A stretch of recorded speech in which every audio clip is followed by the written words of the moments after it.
Ejensiin geejjiba bulchiinsa magaalaa Adaamaa barattoota sababa balaa tiraafikaatiin maatiin irraa miidhamaniif meeshaalee barnoota daftara darzanaa 780 ol deeggarsa taasisee tajaajila lammummaatiin dhaloota ijaarra dhaadannoo jedhuun deeggarsichi tumsa konkolaachiftootaa buufataalee Migiraa fi Piikookii irraa kan walitti qabamedha. Dursituun garee dhiyeessii tajaajila ejensii geejjiba bulchiinsa magaalaa Adaamaa addee Kokkoob Lammaa hojiilee kennaa tajaajilaatiin kaleessa dhiiga arjoomuu mana maatii harka qalleeyyii suphuu fi ijaaruu gama ashaaraa magariisaa fi kanneen biroo gochuun lamummaa baachaa turre jira jedhu. Ejensiin geejjiba bulchiinsa magaalaa Adaamaa hojii kenna tolooltummaa baroottan darban hedduu hojjetee jira. Sagantaa dhiiga arjoomuu, daftara barataa qooduu, mana murtii aadaa ijaaruu, akkasumas sagantaa ashaaraa magariisaa karaa bareedina qabuu fi karaa hiikoo qabuun akka guutuu biyyaatti geggeeffamaa jiru milkeessuu, akkasumas dhaloota egeree boruu itti oomishuu dandeenya, itti sammuu isaanii qaruu dandeenya, itti boqochiisuu dandeenya. Pileegiraawundii aanaa barreecha keessatti ijaarree akkaataa tajaajilaaf ooluu danda'u bara darbe raawwachuun keenya ni beekama. Karoora imala badhaadhinaa milkeessuuf ifaajee fi xaarii uummata biyyattiin ijaarsi xumuramee barii eebba hidha lagaa guddicha Abbayyaa ga'uu keenya saganticha guyyaa har'aa adda taasisa jedhu. Bara kanas karoora imala badhaadhinaa qabanne milkeessuudhaaf hojii hojjechaa turre keessatti tokko jennee sagantaa ashaaraa magariisatiin jalqabnee jirra.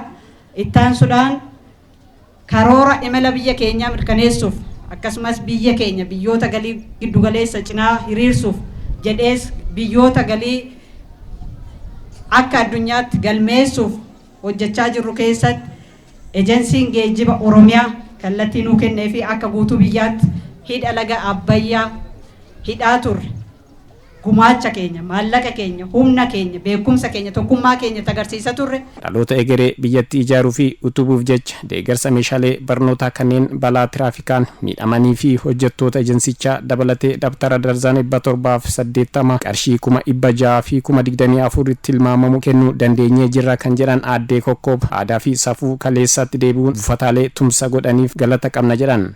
Har'as karaa bareedina qabuun dhaloota egeree biyya ijaaruu danda'u, biyya utubuu danda'u deeggaruudhaaf, tumsuudhaaf kenna daftaraa qopheeffannee argamnee jirra. Sagantaa kanarratti yeroo kenninu tokkoffaa maatii barattoota sababa balaa tiraafikaatiin miidhaman giddugaleessa kan godhan, lammaffaa konkolaachiftoota, gargaartota, abbootii qabeenyaa, baajaajii fi taaksii giddugaleessa kan godhan, akkasumas hojjettoota keenya wal cinaa dhaabbachuudhaaf, wal jajjabeessuudhaaf, waliin jiraachuudhaaf, tokkummaa keenya ibsuudhaaf sagantaa kanarratti daftara kan kenninu yoo ta'u, daftarri guyyaa kana kennuuf karoorfannee fi hojjechaa jirru darzana 780 qarshii tilmaamamu qarshii 624 kan baasu arjoomuudhaaf qopheeffannee jirra.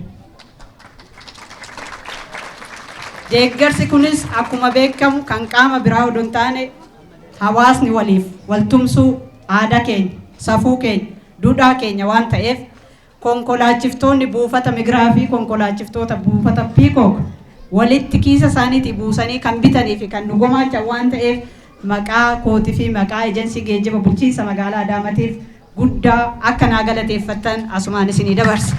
Ejensiin geejjiba bulchiinsa magaalaa Adaamaatti qindeessaan nageenya tiraafikaa obbo Tasfaayee Nugusee gama isaaniin barataan kamuu sababa daftara dhabuun barnoota irraa hafuu hin qabu jechuun akka ejensiitti waldaalee fi buufataalee konkolaataa lamaan qabnu walii marii taasisuun kan raawwatamedha jedhu. Guyyaa eebbifamaati.